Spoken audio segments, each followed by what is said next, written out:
Good afternoon, everybody. The question I want to ask you today is, how do you know when one of your staff member is uncomfortable taking risk? Here's what I've learned. Every company wants to grow.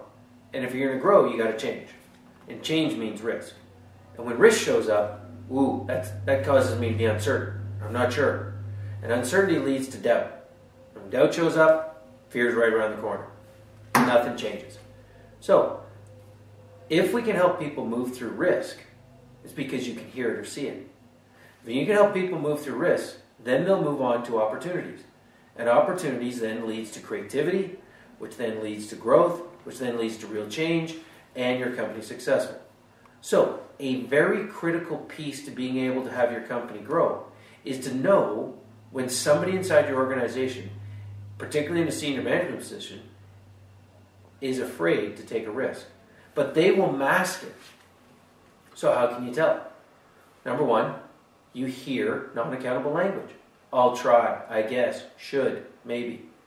Two, lots of excuses. I didn't have time.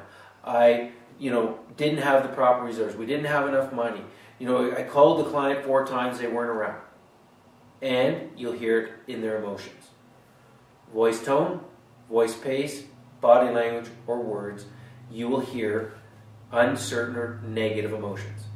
So, my challenge to you is, you can tell when somebody's afraid to take a risk. Non-accountable language, excuses, negative attitude, and negative emotions. So, when you hear it or see it, then simply ask the question, Eric, take a moment if you will and tell me, what are you afraid of?